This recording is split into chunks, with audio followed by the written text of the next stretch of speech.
Silent Channel. Kabanata 601 hanggang 610. Su Family. 0601. Nilingon siya ni Yefan, at nang makita niya ang takot na hitsura ng babae, nalungkot din siya, at inabot niya ang mga luha sa mukha nito. Okay lang. Sa wakas ay bumalik si Mumumu sa kanyang katinuan, hinagis ang kanyang sarili sa mga bisig ni Yefan, niyakap ng mahigpit ang lalaki, at umiyak, Yefan, bakit ka nandito? Takot na takot ako. Wuho. Hinawakan ni Yefan ang pisngi niya, sumimangot siya at sinabing, I'm sorry, hindi ko inaasahan ang ganoong sitwasyon. Sa katunayan, si Yefan mismo ay talagang naliligaw, dahil ngayon lang niya napanood ang mga eskrimador na ito na nakasuot ng kulay abo na mahigpit na nakikipaglaban sa mga lalaking nakamaskara. Ang sinaunang martial arts ng mga taong ito ay nabibilang sa parehong ugat. Yefan, sino itong mga taong ito? Bakit nila ako pinuntahan, may naprovoke ba ako? O dahil ba sa sobrang ganda ko, sino ang gustong hulihin ako bilang asawa? Naaawang tanong ni Mumumu na may nalilitong mukha. Hindi napigilan ni Yefan ang tumawa, masyado kang mag-isip, hindi lang ikaw ang maganda, hindi ka na kailangang arestuhin. Oh! Ang isip ni Mumumu ay nalilito din, at nagsimula siyang mag-isip tungkol sa lahat, at mahinang sinabi, dahil ba iyon sa alam ni Sister Su tungkol sa akin at sa iyo, at nagpadala ng isang tao. Okay. Silly girl, anong iniisip mo? Ang mga taong ito, alam ko ang kanilang pinagmulan, ngunit hindi ko alam kung ano ang hinahanap nila para sa iyo.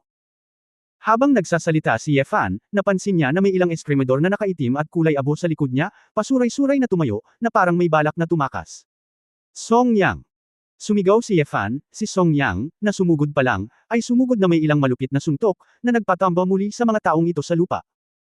Mamamatay ang mga mang-istorbo ng walang pahintulot, iminuwestre ni Song Yang ang kanyang punyal at malamig na sinabi. Matapos aliwin ni Yefan si Mumumu, hinayaan niyang tumabi ang babae, habang lumingon siya at malungkot na nakatingin sa grupo ng mga tao. Pinadala ka ba ni Zhuge Tianming? Dahil sa tanong ni Yefan, natigilan sandali si Song Yang sa tabi niya. Ni hindi niya maisip na ang ginagawa ng grupong ito ay kung fu ni Guigo. Nanatiling tahimik ang iilang nabubuhay na eskrimador na may itim na damit at kulay abo, halatang walang balak magsalita. Ngumisi si Yefan, hindi mahalaga kung hindi mo ito pag-usapan, nakikita ko ang iyong pinagmulan mula sa iyong sinaunang martial arts at mga kasuotan. Kung hindi mo pag-usapan ito, pagkatapos ay magiging default ako sa buong lambak ng multo. Pupunta ako sa Zhuge. Gusto ni Tianming ng paliwanag. Sa sandaling ito, ang maltong alipin, na malubhang nasugatan ng sipa ni Yefan, ay dahan-daang lumakad, hinawakan ang sugat. Mr. Ye, walang intensyon ng aking Panginoon na saktan si mismo sa anumang paraan. Gusto lang naming protektahan si mismo at sabay-sabay na imbitahan si mismo na maging bisita sa Guigo, matigas na sabi ni Gueno. Sumimangot si Yefan, lumingon at sinabing, ikaw ba ay isang eunuch? Masasabi ni Yefan na may mali sa boses ng ghost slave na ito, at ang aura ng ghost slave ay hindi tulad ng isang ordinaryong tao. Komplikado ang mukha ng ghost slave, ang ghost slave ay ang alipin ng Zhuge family, at ang ghost slave ay ang ghost slave. Biglang sinabi ni Yefan, narinig ko na mula pa noong sinaunang panahon, si Guigo ay nag-ampon ng mga ulilang lalaki sa buong mundo, kinapon bilang mga eunuch, at baliw na nilinang ang sinaunang martial arts nang walang anumang alalahanin, ngunit hindi sila naging tao o multo, para lamang sa mga multo. Si Guzong ay napakatapat. Hindi ko inaasahan na mangyayari ito. Dahil sinabi mo na ang pamilyang Zhuge ang iyong Panginoon, kung gayon si Zhuge Tianming ay tila nakabisado na ang kapangyarihan ng Guigo. Nakaupo na siya ng mahigpit, at gusto niya akong guluhin. May butas ba ang utak niya? Mabagsik na tingin ang sumilay sa mga mata ni Guenu, na parabang hindi siya nasisiyahan sa pagpapahiya ni Yefan kay Zhuge Tianming, ngunit alam niya na hindi siya ang kalaban ni Yefan, kaya kailangan niyang tiisin ang kanyang galit at sinabi, Mr. Ye, dapat mong tanungin ang mga lalaking ito na nakaitim, papatayin nila si mismo. Napapikit si Yefan at lumingon, nagtataka din ako, hindi ka ba mula sa isang organisasyon? Bakit ka nang kidnap, sila ay killer? Mr. Ye, sila ay kabilang sa pamilyang Su, makahulugang sabi ni Gueno. Natigilan si Yefan, ang pamilyang Su. Ibig sabihin, pinadala sila ni Su Yi at ng kanyang anak. Tama, sabi ni Gueno. Isang bakas ng pagdududa ang sumilay sa isip ni Yefan. Ang pamilyang Su na nabanggit dito ay syempre ang angkan na umiiral pa rin sa lambak ng multo. Ang lolo ni Su Qingzhou, si Su Yuwei, dahil sa kanyang kawalan ng talento sa paglilinang, ay ayaw niyang murahin sa Ghost Valley, kaya nagpunta siya sa labas ng mundo upang magtrabaho ng gusto upang mailigtas ang kanyang buhay. Si Su Yi, na inampon ng pamilya Su, ay pinuno na ngayon ng pamilyang Guigo Su. Bagamat hindi siya kadugo, siya ang nominal na lolo ni Su Qingzhou. Gayunpaman, ano ang relasyon sa pagitan ng pamilyang Su at Mumumo? Dahil ba ang lola ni Mumumo, si Mu Shuixian, ay isang maid sa tabi ni Su Yuwei? Sa isip ni Yefan, mayroon ng malabong hula, ngunit hindi siya naglakas loob na pag-usapan ang tungkol sa hulang ito ng madali, dahil ito ay labis na kasali. Huminga ng malalim si Yefan at sinabing, bakit gusto ni Suyi na magpadala ng taong pumatay kay Mumumo? Si Mumumo ay may nalilitong ekspresyon din sa likod, bagaman hindi niya ito lubos na naiintindihan, gusto rin niyang malaman kung bakit siya hinabol at pinatay. Ito, hindi alam ng aliping multo, bulong ng aliping multo. Ngumisi si Yefan, hindi ko alam o ayaw kong sabihin. Hindi alam ng mga multo na alipin.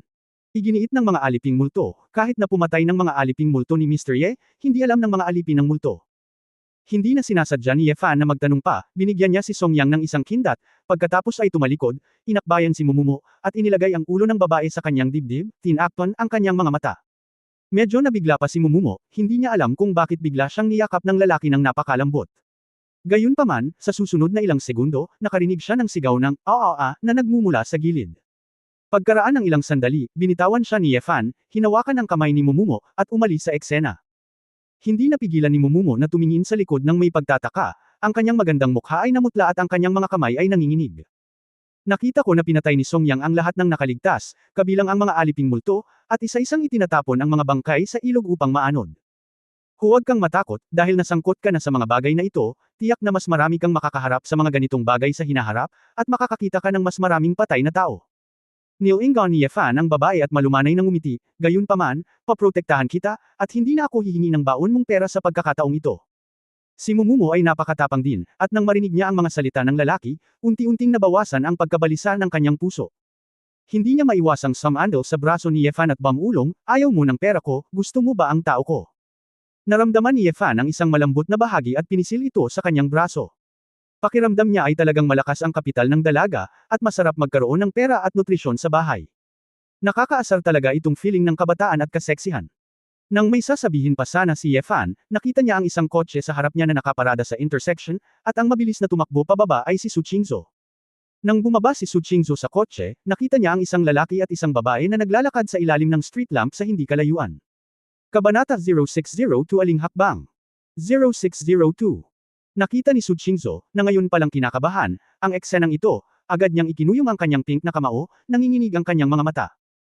Natakot si Yefan kaya dali-dali niyang inalis ang kanyang braso mula sa kamay ni Mumumo at awkward na ngumiti, asawa, hindi ito ang iniisip mo. Nahihiyang napaatras si Mumumo at nahihiyang tumingin. Nakatingin kay Su Qingzhou, Sister Su. Hindi mo ako kapatid.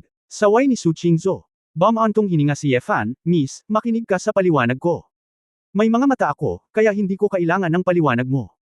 Malamig na sinabi ni Su Qingzhou, talagang minamaliit kita, lumalabas na ikaw, isang tutor, ay gumagawa ng isang mahusay na trabaho so moisturizing, paano ang pagkidnap, pamatay. Mukhang totoo na iniistorbo kita sa isang date. Naligaw si Yefan saglit. Noong game booster siya, wala siyang ginawa kay Mumumo. Hindi ito maaaring intindihin. Asawa, hindi ito ang iniisip mo, ito ay talagang delikado ngayon, makinig sa akin na sabihin sa iyo ng dahan-dahan, ang bagay na ito ay may kinalaman sa iyo. Naramdaman ni Yefan na dapat malaman ni Su Qingzhou na bagay ang pamilyang Guigusu.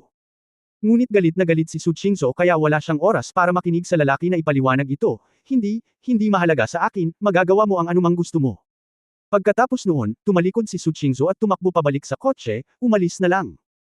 Agad na natigilan si Yefan sa kinauupuan, napakamot sa kanyang buhok, at ngumiti ng pilit kay Mumumo, ibabalik muna kita. Nagsisirin sandali si Mumumo, ako. Nagalit ba ako kay Sister Su? Siya ang galit sa akin, hindi sa iyo. Huwag mo nang isipin pa, napabuntong hininga si Yefan. Yefan, gusto lang kita, pero ayaw kong makipagkumpetensya kay Sister Su. Akala ko may iba ka pa ring babae, at hindi na siya magsasawang magkaroon pa ng isa sa akin. Bulong ni Mumumo. Siyempre alam ni Yefan na totoo ang sinabi ng babae, ngunit sa panig ni Su Qingzhou, iba ang sitwasyon. Matapos ang paglalakbay sa Europa, ang relasyon sa pagitan ng dalawa ay nagkaroon ng bagong pagbabago sa husay. Maaaring hindi ito masyadong pinapansin ni Su Qingzhou noon, ngunit ngayon, halatang lumalakas ang amoy ng suka ng babae. Siyempre hindi sasabihin ni Yefan na hindi magandang magselos si Su Qingzhou, dahil ibig sabihin ay nagmamalasakit si Su Qingzhou sa kanya. Gayunpaman, si Yefan mismo ay gustong mawala sa ibang babae, ngunit hindi niya ito magawa. Mabagal lang siyang makipag-usap kay Su Qingzhou. Ang prosesong ito ay tiyak na puno ng mga paikot-ikot, ngunit naniniwala si Yefan na palagi siyang magtagumpay. Girl, stop talking, babawi ako sayo. Sabi ni Yefan, isinakay si Mumumo para sumakay ng taxi.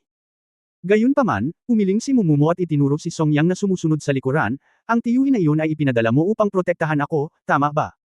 Mabuti kung nandito siya, mas mabuting bumalik ka kay Sister Su, nagalit siya at umalis, kung babalikan mo ako, lalo siyang magagalit. Kumunot ang noo ni Ye Fan, hindi ito masyadong kapos sa oras. Kawawa. May pakialam ang mga babae sa oras na ito. Medyo nakiusap si Mumumo, sige, ayos lang ako, patay na lahat ang masasamang tao. Hindi napigilan ni Ye Fan ang pagmamakaawa kay Mumumo, ngunit talagang nasa puso niya ang emosyon ni Su Qingzhou, kaya kinailangan niyang tumalikod para umamin kay Songyang at i-escort si Mumumo pabalik. Napabuntong hininga din si Ye Fan sa kanyang puso. Hindi niya inaasahan na ganoon pala ka-considerate si Mumumo sa kanya. Habang nagkakaganito ang dalaga, mas nahihirapan siyang tanggihan ang puso ng dalaga. Dahil gumabi na, tinatamad na si Ye Fan na sumakay ng taxi, kaya humakbang siya at tumakbo ng mabilis. Nang makitang nawala si Ye Fan sa isang kisap mata, bahagyang nanginginig ang kamay ni Mumumo, inilagay ito sa kanyang puso, at lumingon kay Songyang, Tiyo, sino si Ye Fan? Bakit siya napakalakas? Natahimik si Songyang. Pagkaraan ng ilang sandali, sinabi niya, mismo, responsibilidad ko lang na protektahan ka. Oh, okay, nagpout si Mumumo at ngumiti, sana din nasabihin sa akin ni Ye Fan, okay, bumalik tayo, Tito, gusto mo bang sumakay sa akin ng taxi? Umiling si Songyang, umiwas, tumalon sa isang puno, palihim kitang paprotektahan. Nagningning ang mga mata ni Mumumo, at bigla niyang napagtanto na napakaraming, kawili-wiling, mga tao at bagay sa mundo bukod sa paglalaro. Biglang nabawasan ang takot niya sa kidnapping. Sumakay ng taxi si Mumumo at umuwi, ngunit tumakbo si Ye Fan pauwi gamit ang dalawang paa. Pagdating nila sa bahay, ipinarada lang ni Su Qingzhou ang sasakyan. Pagdating ng babae sa bahay, bumalik siya sa kanyang pag-aaral at nilock ang pinto. Alam ni Ye Fan na isang babae ang gagawa nito, kaya tumalon lang siya sa balkonahe at tumayo sa labas ng transparent na floor-to-ceiling glass na pinto, na nagpapakita ng nakakaawa at tapat na tingin, nakatingin kay Su Qingzhou sa silid na may ganoong, mapagmahal, na hitsura. Hindi ito napansin ni Su Qingzhou noong una, nagtatampo siya habang nakaupo sa likod ng mesa, hanggang sa tumingin siya sa gilid ng kanyang mga mata, na pagtanto niyang may nakatayo sa balkonahe. Hindi kumilos si Ye Fan, hindi siya tinawagan, hinintay lang na malaman ni Su Qingzhou. Nagtama ang mga mata ng dalawa, ngumisi si Ye Fan at hindi nagsalita, tahimik lang siyang tumingin sa babae.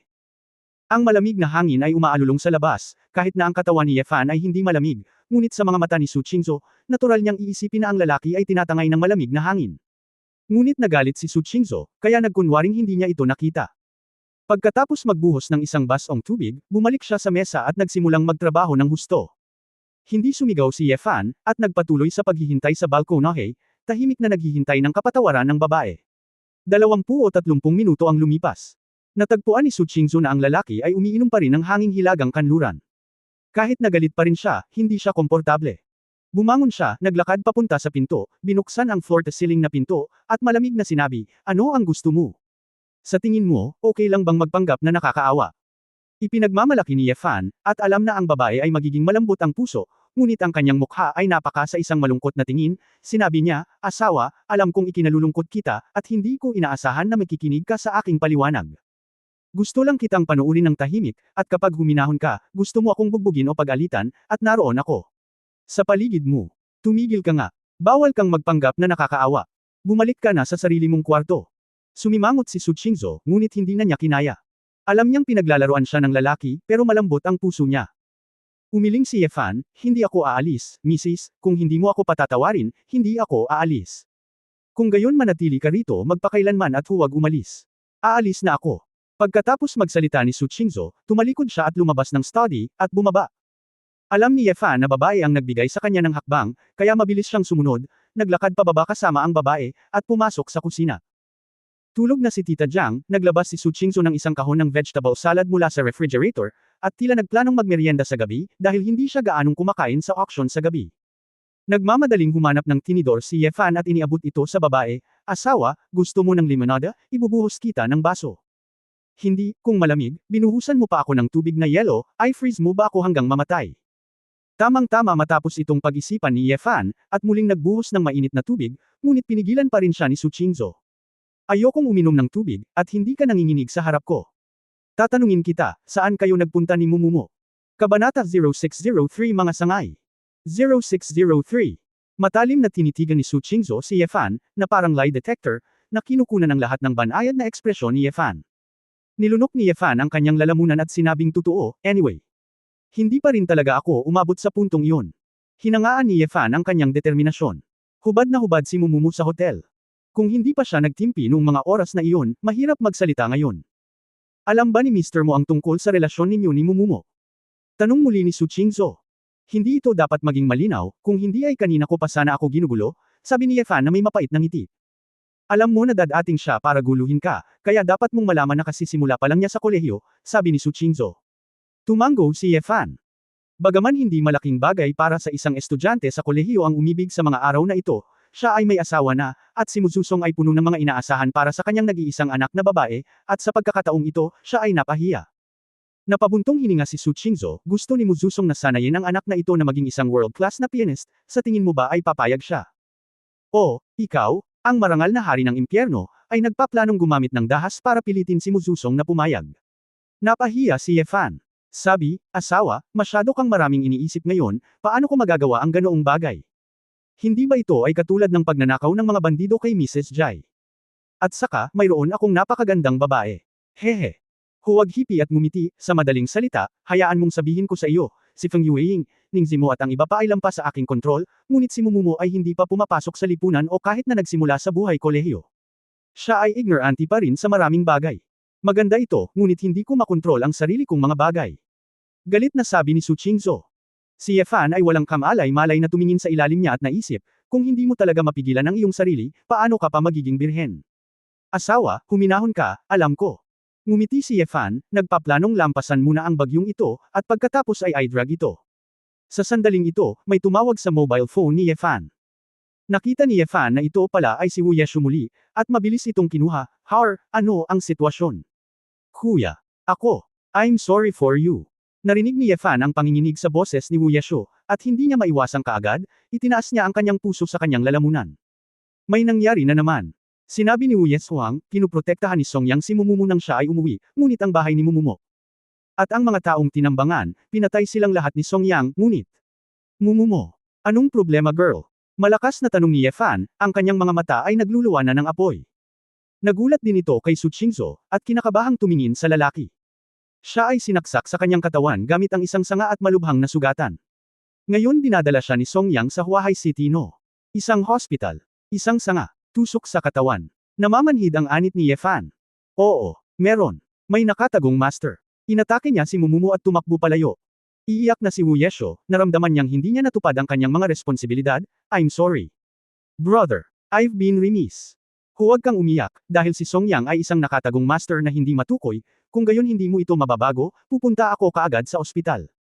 Walang sinabi si Yefan, ibinaba ang telepono at nagmamadaling lumabas. Narinig din ni Su Qingzhou ang boses sa telepono, nag-alinlangan, at mabilis na inilapag ang salad, sumunod kay Yefan at tumakbo palabas ng pinto.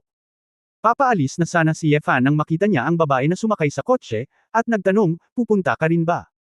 Kinabit ni Su Qingzhou ang kanyang seatbelt at hinawakan ang hawakan, kung hindi dahil sa akin, iuuwi mo si Mumumo ngayong gabi, hindi ako masasaktan. Hindi ako makapaghintay sa bahay ng tahimik. Si Yefan ay nasa kaguluhan sa sandaling iyon, at wala siyang oras na pakialam sa iniisip ng babae, kaya pinaandar niya ang kotse at nagmamadaling lumabas. Ang Huahai City no. Isang hospital ay isa na sa pinakamahusay na mga ospital sa Huahai. Kahit gabi, maraming magagaling na doktor ang naka-duty. Gayunpaman, kahit na ang pinaka may karanasan na mga surgeon ay nasa kawalan nang makita nila si Mumumo na itinulak sa emergency room. Sa emergency room, maliwanag ang mga ilaw, ngunit ang kapaligiran ay labis na nakapanlulumo. Matapos dalhin ang batang babae na nakahiga sa hospital bed, tinawag na niya ang ilang mga doktor para pumunta, ngunit isang grupo ng mga doktor ang nagtipon sa paligid, ngunit mahirap pag-usapan ang paraan ng pagsadyap. Sa lukab ng tiyan ni Mumumo, isang sanga ang talagang nabutas, at ang dugo ay malabo. Ang buong tao ay walang malay, at ang kanyang mukha ay walang dugo. Bakit nakatayo ka pa dyan? Bilasan mo iligtas mo ang anak ko. Bilasan mo. Si Muzusong, na nakasuot ng puting sando at blazer, ay galit na galit. Kinaladkad siya ng ilang nurse at nursing staff at hinikayat na huwag masyadong matuwa at lumabas para bigyan ng espasyo ang mga doktor para makapag-isip. Sa kanyang likuran, si Mu Shuixian ay humihikbi na, nakaupo sa isang upuan, tinakpan ang kanyang mukha at umiiyak ng mapait. Si Songyang ay nakatayo sa pintuan ng emergency room na may mukha ng pagsisisi, ang mga kuko ng dalawang kamay ay naka-embed sa kanyang laman. Sa oras na ito, isang lalaki ang sumugod sa emergency room, sinulyapan ang sugatang babae sa stretcher bed, at agad na nagsalita ng malakas, anong ginagawa ninyong lahat? Wang! Itinaas ni Song Yang ang kanyang ulo, nakita si Ye Fan, at nakaramdam muli ng hiya. Ibinaba niya ang kanyang ulo. Kasama ni Ye Fan, naroon sina Su Qingzhou at Wu Yeshuo. Labis na nag-alala ang dalawang babae nang makita nila si Mumumo sa kama. Ikaw Fan. Nang makita si Ye Fan na papasok, si Muzusong ay sumugod at nagtanong, nasaktan ka ba? May dahilan ka ba para mahuli ang aking anak na babae? Ito ba? Nang makita si Muzusong na paos, nakaramdam si Ye Fan ng labis na hindi komportable, ngunit sa pagkakataong ito, hinawakan niya ang kwelyo ni Muzusong at sinabing, kung gusto mong mabuhay ang iyong anak, ibigay mo ito sa akin. Huminahon ka. Gusto kong maunawaan ang sanhi at epekto ng bagay na ito kaysa sa iyo. Natigilan si Muzusong sa titig ni Ye Fan, nilunok ang kanyang lalamunan, at naglakad palayo ng 2 hakbang, kung may problema sa aking anak, hihilingin kong bayaran mo ito. Sa mga mata ng baliw ng ama na ito, tiyak na si Ye Fan iyon. Dinala ni Fan si Mumumo ng kasawian, kung hindi, bakit magpapadala si Ye Fan ng mga bodyguard para protektahan si Mumumo ng palihim. Umupo si Mu Shuixian sa likuran at nakita si Su Qingzhou sa pintuan, na may masalimuot na hitsura ng sakit sa kanyang mga mata. Lumapit si Ye Fan sa walang malay na si Mumumo, sinulyapan ang pinsala ng batang babae, pinakalma ang kalungkutan sa kanyang puso, at nag-isip sandali ng mahinahon. Nagdurugo pa rin siya at binubunot ang mga sanga, sabi ni Ye Fan pagkatapos gumawa ng desisyon. Sumimangot ang ilang mga doktor sa gilid, sino ka? Alam mo ba ang kaseryosohan ng pagbunot ng sanga ngayon? Maaaring direktang magdulot ng matinding pagdurugo. Kapag hindi mo ito binunot, mamamatay ka. Kung wala kang mas magandang paraan para iligtas ito, gawin mo na lang. Dapat makinig ka sa akin. Galit na pinandilatan ni Ye Fan ang grupo ng mga doktor, at malakas na sinabi, makinig sa aking mga tagubilin, bunutin ang mga sanga at magsagawa ng diagnostic peritoneal lavage. Nagkatinginan ng ilang doktor, at may nagtanong, doktor ka ba? Kabanata 0604. 0604. Bumantong hininga si Ye Fan at malamig na sinabi, kung ipagpaliban mo ang aking oras sa pagtitipid, ako ay magiging isang mamamatay tao. Papatayin ko kayong lahat. Isang grupo ng mga medical staff ang labis na natakot kay Ye Fan kaya kinilig sila nang marinig nila si Ye Fan. Sa totoo lang, maaari lamang siyang maging isang patay na kabayo bilang isang buhay na doktor ng kabayo at tulungan si Ye Fan na simulan ang pagbunot ng mga sanga. Kapag nabunot ang sanga, isasalin ang dugo. Maghanda ng bag ng dugo. Physiological saline, isang infusion tube. Isang karayom at isang scalpel. Nagtuturo si Ye Fan, ngunit narinig niya ang isang doktor na nagsabi, ang bag ng dugo ay may, ngunit ano ang uri ng dugo ng pasyente? Hindi na itala, sabi ng isang miyembro ng medikal na kawani. Nilingon ni Ye Fan ang kanyang ulo at tinanong si Muzusong, anong uri ng dugo ang babaeng ito? Nagulat si Muzusong sa pagiging propesyonal ni Ye Fan. Naintindihan pa niya ang operasyon. Nang marinig niya ang tanong, blanko niyang sinabi, ay, hindi ko alam. Ikaw ama, hindi mo alam ang uri ng dugo ng iyong anak na babae. Napayuko si Muzusong sa kahihiyan. Siya ay napakabisi sa trabaho, at talagang wala siyang gaanong oras para sa kanyang anak na babae. Magpasuri ka. Utos ng isang doktor. Hindi nagtagal, lumapit ang mga medikal na staff na nagsuri sa pagsusulit at sinabing may gusot na mukha, ang babaeng ito. Ay, type P na dugo. Wala kaming ganitong dugo sa aming ospital. Ano? Ang mga doktor sa pinangyarihan ay nagulat lahat, at kahit ang ilan ay hindi pa nakarinig ng ganitong uri ng dugo, at puno sila ng mga tandang pananong. Sumimangot si Ye Fan. Ang P-type na dugo ay isang bihirang uri ng dugo na nangyayari lamang na may napakaliit na posibilidad, halos walang isa sa 1,000,000.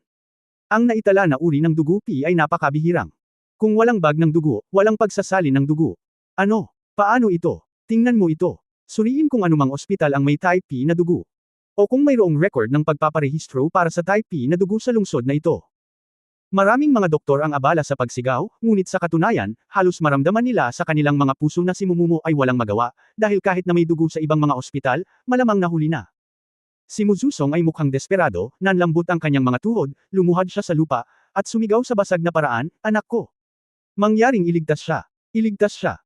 Sa sandaling ito, Muzusong, walang ganoong lamig ng music hero, isang mahirap na ama. Malapit na ring mawala ng kontrol si Ye Fan sa kanyang kalooban. Pakiramdam niya ay mabilis na nauubos ang buhay ni Mumumo. Biglang may lumabas na malamig na boses. Ako ay blood type T. Agad na natahimik ang emergency room, at lumingon si Ye Fan at tumingin sa babae. Medyo natigilan ang ekspresyon ni Su Qingzhou, medyo nalilito, at maraming hindi maipaliwanag na emosyon. Napatingin ang babae kay Mumumo na duguan sa hospital bed, mabilis din ang paghinga niya, bumibilis ang tibok ng puso niya, at hindi maipaliwanag na natarante siya. Asawa, blood type T ka ba? Gustong kumpirmahin muli ni Ye Fan. Sa sandaling ito, malakas na sumigaw ang isang medical na staff na pumunta upang suriin ang database. Oo. Mayroon kaming isang babae na nagngangalang Su Qingzhou sa Huahai City, na may type P na dugo. Sa Ang sigaw na ito, ang mga salita ni Su Qingzhou ay ganap na nakumpirma. Kung oo, totoo ang lahat. Bulalas ng lahat, pakiramdam na ang Diyos ay hindi ka panipaniwala, dalawang babae na may kakaibang uri ng dugo ay nagkita ng napakahimala. Ito ang Diyos na nagsisikap na iligtas ang babaeng ito. Oo, nakakamangha. Excited na sabi ng grupo ng mga tao. Nag-donate ako ng dugo noon, at sinuri ko ito. Maaari kang kumuha ng dugo ko. Natahimik si Su Qingzhou at sinabi kaagad. Napaluha si Muzusong, Mr. Su. Salamat. Maraming salamat. Hindi ko malilimutan ang iyong dakilang kabaitan at birtod. Huwag ganyan, Mr. Mo, nag-donate lang ako ng dugo, importanteng magligtas ng mga tao, sabi ni Su Qingzhou. Ang mga medikal na staff ay abala sa pagsasaayos ng pagpapakuha ng dugo para kay Su Qingzhou, at si Mu Shuixian, na nakaupo doon, ay humihikbi habang pinapanood ang eksenang ito, ang kanyang mukha ay puno ng mga komplikadong ekspresyon. Nakaramdam ng init ang puso ni Ye Fan nang makita niya ang inisyatibo ni Su Qingzhou na mag-donate ng dugo, at pagkatapos ay tumingin kay Mu Shuixian, medyo sigurado siya sa dati niyang hula. Sa wakas, nang halos handa na ang bag ng dugo, sinimulan din ni Ye Fan na bunutin ang mga sanga mula sa lukab ng tiyan ni Mumumo. Sa sandaling mabunot ang sanga, bumuhos ang dugo. Mamamatay siya ng ganito. Napakaraming daloy ng dugo. Kahit nakuhaan ng dugo ang babaeng ito, hindi magiging sapat ang bag ng dugo. Sabi ng isang doktor. Si Su Qingzhou ay nakahiga sa hospital bed sa tabi niya. Matapos marinig ito, sinabi niya, okay lang ako, mas marami pa kayong makukuhang dugo. Huwag kang tanga. Hindi ko ilalagay sa panganib ang buhay ng sarili kong asawa para iligtas si Mumo. Mataimtim na sabi ni Ye Fan. Tumingin si Su Qingzhou sa lalaki saglit, pagkatapos ay kinagat ang kanyang labi, kung gayon, ano ang gagawin mo? Nilingon ni Ye Fan ang kanyang ulo at sinabi sa grupo ng mga doktor, ang art area ng bato ang nasira, sasapitin ko ito. At pagkatapos ay gagamitin ang sarili niyang dugo, magbukas ng ugat. Nang marinig ang mga salita ni Ye Fan, isang grupo ng mga doktor ang hindi makapag-react. Kinailangan pang magpaliwanag ni Ye Fan, pagkatapos mailabas ang kanyang dugo, muling ibuhos ito. Kapag puno na ang isang bag, palitan ang isa pa. Hayaan siyang patuloy na huminga. Ito. Ayos ba talaga ito? Nagtaka ang doktor, saan mo natutunan ang trick na ito? Hindi ito itinuro ng medical school. Ang medikal na paaralan ay hindi maaaring magturo ng walang kaparirikan, kailangan mong matuto. Pumunta sa larangan ng digmaan, sabi ni Ye Fan, at nagsimulang iligtas ang kanyang sarili. Ang mga problema ng pagsasali ng dugo at iskemya ay nalutas, at ang susunod na pagsajep ay matagumpay na natapos. Nang bumalik sa normal ang pisikal na mga palatandaan ni Mumumo at siya ay ipinadala sa intensive care unit, gamaan ang loob ni Ye Fan. Maraming mga doktor ang humanga sa mga medikal na kasanayan ni Ye Fan kaya't umaasa pa sila na si Ye Fan ay darating para magtrabaho sa ospital at magbigay ng talumpati sa medikal na paaralan sa Huahai, ngunit lahat sila ay itinulak palayo ni Ye Fan. Dumating si Ye Fan sa corridor sa labas ng ward. Si Mu Shuixian, ang ina at anak ni Muzusong, sina Wu Yeshu at Song Yang, pati na rin si Su Qingzhou na katatapos lang mag-drawing ng dugo, na hindi maganda ang hitsura, ay nakaupo sa mga upuan sa labas ng corridor. Sa koridor ng ospital gabi na, walang dumadaan, at tahimik at medyo banayad ang kapaligiran. Dahil wala na sa panganib si Mumumo, maraming iba pang bagay ang nagsimulang muling pag-isipan. Tiningnan ni Ye Fan ang mukha ni Mu Shuixian na puno ng pag-iisip, at sinabing, Mrs. Mu, wala ka talagang planong pag-usapan ang nangyari noon. Nagulat si Mu Shuixian, at ngumiti ng mapait, ikaw. Ano ang sinabi mo? Naiintindihan ko na gustong patayin ng pamilyang Su ng Guigo ang aking asawa, ngunit si Suyi at ang kanyang anak ay talagang nagpadala ng dalawang grupo ng mga tao para patayin si Mumo. At ang pamilya Zug ng Guigo ay gustong mangidnap muli. Ang babaeng ito. Ang lakas ng loob mong sabihin, hindi mo alam ang dahilan. Pinaikit ni Ye Fan ang kanyang mga mata. Narinig ito ni Su Qingzhou, at sinabing natigilan, ano ang sinabi mo? Ginawa ito ng mga tao mula sa Guigo. Tumango si Ye Fan, asawa, gusto ko talagang magpaliwanag sa iyo ngayon, ngunit wala akong pagkakataon. Tama, ang mga taong pumatay kay Mumo ay ipinadala ni Suyi at ng kanyang anak, kaya alam mo kung bakit ko sinabi na ang bagay na ito ay may kinalaman sa iyo. Kabanata 0605 Sino ang nakakakilala sa akin? 0605. Bakas sa mukha ni Su Qingzhou ang hindi makapaniwala, at nalilitong sinabi, bakit, hindi ba nila ako dapat harapin? Ako. Sa kalagitnaan ng pangungusap, tila biglang may naalala si Su Qingzhou. Nang makilala nila si Mu Shuixian at ang kanyang anak sa supermarket, pinag-usapan nila ang oras ni Mu Shuixian sa bahay ni Su, ang reaksyon ni Tita Jiang, ang ekspresyon ni Mu Shuixian, at ang uri ng dugo niya kay Mumumo. Nagulat si Su Qingzhou at nagtatakang tumingin kay Mu Shuixian. Mrs. Mu, mataimtim na sabi ni Ye Fan, kung hindi mo sasabihin ang totoo, ang iyong buong pamilya ay nasa malaking panganib.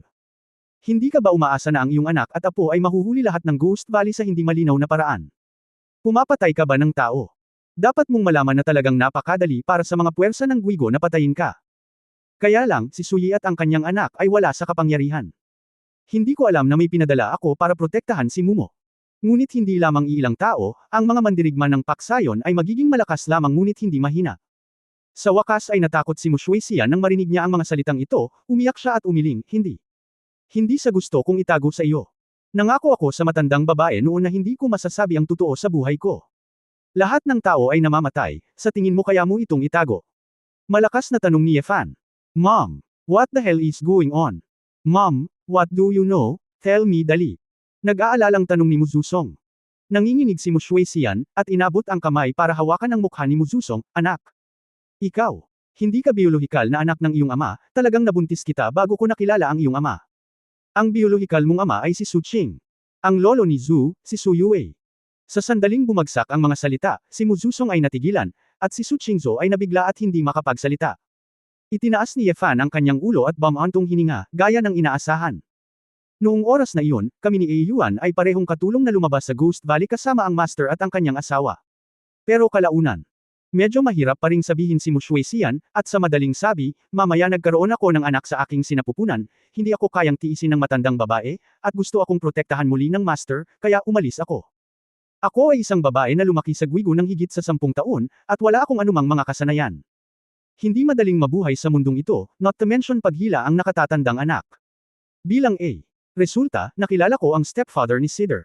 Mabait siya sa akin noong una, pero paulit-ulit niyang hinihiling na manganak ako ng isa para sa kanya. Ay! Alam ko, sa totoo lang, hindi niya gusto si Cider, gusto niya lang ako, kaya tumanggi akong mabuhay o mamatay. Sa wakas, hiniwalayan niya ako, at namatay siya sa loob ng ilang taon. Hinayaan kong sundin ni Susong ang aking apelyido, at ang mag-ina ay umaasa sa isa't isa. Nang maglaon, napanood ko si Susong na ikinasal at bumuo ng pamilya. Kasama si Mumo, naisip ko na sa wakas tatangkilikin na natin ang mga pagpapala. Bilang resulta, hindi pa rin tayo binitawan ni Guigo. Nang marinig ang mga salitang ito, si Muzusong ay unti-unting napalitan ng kalungkutan tungo sa pighati at galit. Nay, bakit hindi mo sinabi sa akin kaninang madaling araw? Ikaw, nagdusa ka ng gusto. Hindi man lang alam ng anak ang tungkol dito. Niyakap ni Muzusong ang kanyang ina at umiyak ng mapait. Malabo na ang mga luha ni Su Qingzo. Bagamat siya ay apo ni Bishuchin, dapat niyang tulungan ang kanyang lola, ngunit si Mushuixian ay talagang hindi madali. Para paalisan ng isang buntis na dalaga, huwag hayaang magsalita siya tungkol sa kanyang nakaraan, huwag magtanong sa kanya, at hayaan ang kanilang mag-ina na ipagtanggol ang kanilang sarili. Ang ganoong bagay, hindi naisip ni Su Qingzo na ang kanyang lola ang may gawa nito. Napabuntong hininga si Yefan sa loob. Hindi nakapagtataka na si Mushuixian ay walang magandang mukha sa kanya at kay Su Qingzo. Bagamat alam ni Mushuixian na nalulungkot siya para kay Bishuchin, talagang nakaramdam siya ng hinanakit sa kanyang puso. Para kay Mushuixian, ang pinakadakilang hangarin niya ay hindi magkaroon ng anumang relasyon sa pamilyang Su sa buhay na ito. Nakakalungkot na ang mundo ay nakikigulo sa mga tao, at ang anino ng Ghost Valley ay hindi kailanman nabura sa kanilang mga ulo. So, Mumumo, kapatid ko ito. Kadugo, pinsan. Pinunasan ni Su Qingzo ang gilid ng kanyang mga mata at sinabi ang mga salitang ito, ang puso ng babae ay lubhang komplikado. Ilang oras lang ang nakalipas, hiniling niya kay Mumumu na huwag siyang tawaging, kapatid na babae, na mag-aakalang hindi iyon, kapatid na babae, ngunit isang, tunay na nakatatandang kapatid na babae, na may kadugo. Gayunpaman, ito ay lubhang kakaiba, kahit na sila ay mga kapatid na babae na may kaugnayan sa dugo, bakit ang uri ng dugo ay lahat ng P-type? Napakalaking pagkakataon, sabi ni Wu Yeshu. Humihikbi si Mushuixian at sinabing, mukhang narinig ko ang isang tao mula sa Guigo na binanggit na ang bloodline ng pamilyang Su ay napaka-espesyal, at ang cultivation ay napakatalino, ngunit walang ganoong mga tao sa loob ng ilang henerasyon. Sasabihin mo bang espesyal na bloodline, ito ay espesyal ang uri ng dugo na ito. Dahil naaalala ko na ang uri ng dugo ng Master at ang uri ng dugo ni Cider ay hindi P, ngunit ang Mumo ay P. Hindi tama yan, scientific blood type ito, at may kinalaman sa martial arts meeting. May kwenta ba? Kuya, ano sa tingin mo? Naguguluhan na tanong ni Wu Yechuan kay Yefan. Umiling si Yefan, ang katawan ng tao ay may walang katapusang misteryo, hindi banggitin ang uri ng dugo, ang isang selula ay may walang katapusang mga sikreto. Marahil ang P-type na dugo ay isang anyo lamang, ibang bagay sa linya ng dugo ng pamilyang Su ang ugat. Ngunit, T-blood type ang dapat na bahagi na ipinapakita ng ganitong uri ng dugo. Tahimik na tumanggaw si Su Qingzo habang iniisip ang kanyang kamakailang mabilis na pag-unlad sa cultivation at ang frigid true chi na taglay niya. Kung gayon bakit pinatay ni Guigo si Mumo? Alam ba nila ang background natin? Kakaibang sinabi ni Muzusong, hindi nila ako pinatay o ang aking ina. Imposible, ang katalinuhan ni Guigo ang pinakamagaling sa mundo, alam na siguro nila kung ano ang nangyari sa iyo noon. Ang tanging posibleng dahilan para gawin nila ito ngayon, sa palagay ko. Ito ang bloodline, tiningnan nito ni Yefan ng komplikadong mga mata. Ziyang Su Qingzhou, mukhang nagising ang dugo ng pamilya Su sa katawan ng aking asawa. Marahil ay nag-aalala sila na magbabago rin si Mumumo, kaya gusto nilang gawin muna ito. Sinabi ni Zhuge Tianming na gusto niyang kunin si Mumo, ngunit gusto ng pamilyang Su na patayin si Mumo. Hindi kaya. Saglit na nag-isip si Su Qingzhou, at sumimangot, gusto nilang bumalik si Mumo para maging isang puppet. Tumingin si Yefan sa babae ng may paghanga, asawa, naisip mo rin ba iyon? Oo, sa tingin ko yun ang totoo. Si Su Yi at ang kanyang anak ay natatakot na bumalik ang iyong mga kapatid na babae at kunin ang kanilang katayuan. Si Zhuge Tianming ay hindi ang kaso, siya ay nakasalalay sa iyo. Maging isang papay, pumunta upang ayusin ang Guigu Presbyterian Council, at kasabay nito. Sa palagay ko gusto ka pa rin niyang gamitin para maintindihan ang mga lihim ng walang salita na kasulatan. Kung nabasag na ni Zhuge Tianming ang walang salita na kasulatan, kung may pamilyang Su, walang pakialam si Guigo. Ikaw ang susi sa pag-unlock ng Wordless Book of Heaven, kaya ayaw kang patayin ni Zhuge Tianming, gusto lang niyang mahuli, bago siya matapos magsalita. Nagtaas ng kilay si Yefan at biglang tumalikod. Hindi nagtagal, isang mahabang ngiti ang lumabas mula sa malayong bahagi ng koridor, yung mga nakakakilala sa akin, Kuya Ye, kahit malamig ang gabi at maliwanag ang buwan, maaari ka bang lumabas para uminom kung may oras ka pa? Kabanata 0606 Ang mga nalaglag na dahon ay bumalik sa kanilang mga ugat. 0606. Zhuge Tianming. Ang mga mata ni Yefan ay kumikislap, ngunit hindi niya inaasahan na sa pagkakataong ito, ang Heavenly Master Guigo ay talagang lumabas ng personal. Tila ang kahalagahan ng Su Qingzhou at Mumumo sa Ghost Valley ay talagang napakahalaga. Wala akong oras sa paglilibang, ngunit wala akong pakialam kung gusto mong bugbugin kita, malamig na sabi ni Yefan. Casual na ngumiti si Zhuge Tianming at sinabing, haha, ang bilis talagang magsalita ni Kuya Ye. Dahil iyon ang kaso, naghihintay si Xiaosheng sa malapit na tea house. Mabilis na nawala ang boses, at halatang umalis na rin si Zhuge Tianming. Sa corridor, ang mukha ni Mu Shuixian ay namumutla na, Zhuge Tianming, hindi ba iyon ang kasalukuyang Celestial Master? Heaven! Dumating na sa atin ang Celestial Master. Ano? Ano ang dapat kong gawin? Ako, mamamatay ba tayo? Si Mu Shuixian, na lumaki sa Guigo, bilang isang lingkod ng pamilyang Su, syempre alam din ang katayuan ng Guigo Celestial Master. Alam na ang maladyos na Ghost Valley na si Tianxi ay talagang pumunta rito ng personal, labis siyang natakot kaya hindi siya nakakaintindi. Nay, huwag kang matuwa, ano ang Celestial Master? Anong Ghost Valley? Hindi ko pa ito narinig. Sabik na tanong ni Mu Zusong, inaalalayan ng kanyang ina. Nag-aalalang tiningnan ni Su Qingzhou si Yefan, huwag kang masyadong impulsive, ito ang Xia Kingdom, nag-iisa ka at imposibleng makipagdigma ka kay Guigo. Sinabi ni Yefan, asawa, huwag kang mag-alala, siya nang lumapit siya sa akin, natural siyang natatakot sa akin, kung hindi ay diretsyo niyang gagawin ito. Ipinapakita nito na siya ay nagpipigil. Ayoko rin namang lumala pa. Ang tiyan niyan ay isang S-level na organisasyon, at hindi ito nangangahulugan na maaari itong sirain sa pamamagitan ng pagsira dito. I need to see pagtingin sa ugali niya, it's not a last resort. Talagang hindi marunong magsimula ng digmaan sa tiyan niyan. At saka, maaaring kailanganin mong bumalik sa iyong asawa sa hinaharap. Hindi ba ibig sabihin yun ay atakihin ang iyong asawa at ang pundasyon ng iyong pamilyang Su? Tumango si Su Qingzhou, akala ko rin, kung hindi ay papatayin niya ako, at madali niya akong napatay sa loob ng maraming taon. Kaya, Mrs., hindi mo kailangang mag-alala masyado. Dito, hayaan mong protektahan ka ni Chur. Aalis ako sandali. Siya nga pala, sa oras na ito, maaari mo ring sabihin kay uncle mo ang tungkol kay Guigo, sabi ni Yefan. Ang uncle mo, na ito ay nagpakomplikado kay Mu Zusong at Mu Shuixian. Pagkatapos ng gabing ito, dalawang pamilya na may magkaibang apelyido ang naging magkamag-anak. Aminin man nila o hindi, ito ay isang katotohanan. Sa orihinal, walang salungatan sa pagitan ni Su Qingzhou at Mu Zusong. Sa kabaligtaran, hinangaan ni Mu Zusong ang kabataan at talento ni Su Qingzhou, at iginagalang din ni Su Qingzhou si Mu Zusong bilang isang music hero. Ang tanging bagay na hindi sila komportable ay ang kalupitan na ginawa ni na Su Yue at Bishuchin sa kanilang mag-ina. Ngunit ang lahat ng ito ay talagang walang kinalaman kay Su Qingzhou, dahil si Su Qingzhou mismo ay halos iwanan, at sa wakas ay bumalik siya sa pamilyang Su. Nag-alinlangan si Su Qingzhou, pagkatapos ay tumango, I see, you go, mag-ingat ka. Ngumisi si Yefan, ang dapat mag-ingat ay si Zhuge Tianming. Pagkatapos sabihin iyon, tumalikod si Yefan, tulad ng ihip ng hangin, at nagmamadaling lumabas ng koridor sa isang kisap mata. Nagulat ito sa mag-ina ni Mu Shuixian, sinabi ni Mu Zusong sa nanginginig na boses, Yefan, sino siya? Napabuntong hininga si Su Qingzhou, mo. Uncle, sino si Yefan? Unti-unti mong naiintindihan, pero ngayon, sa tingin ko, dapat mo munang maunawaan kung sino ka. Nakaramdam ng kakaibang pakiramdam si Mu Zuzong sa kanyang puso nang marinig niyang tinatawag ni Su Qingzhou ang kanyang tiyuhin, at pagkatapos ay tumingin kay Mu Shuixian sa gilid, ganoon din ang mukha ng babae. Magkahalong damdamin.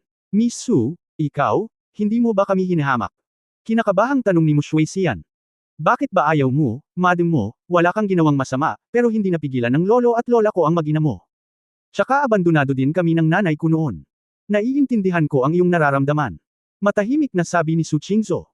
Isa sa mga dahilan kung bakit hindi nakaramdam ng pagtutol si Su Qingzhou matapos malaman ang lahat ng katotohanan ay dahil sa kanyang mga karanasan sa pagkabata. Sa kaibuturan ng kanyang puso, talagang hinahangad niya ang pagmamahal at init ng kanyang pamilya, ngunit sa nakalipas na taon, isa-isang iniwan siya ng kanyang mga kamag-anak. Natural na hindi tatanggihan ni Su Qingzhou ang mga tiyuhin at kapatid na may kadugo na biglang lumitaw.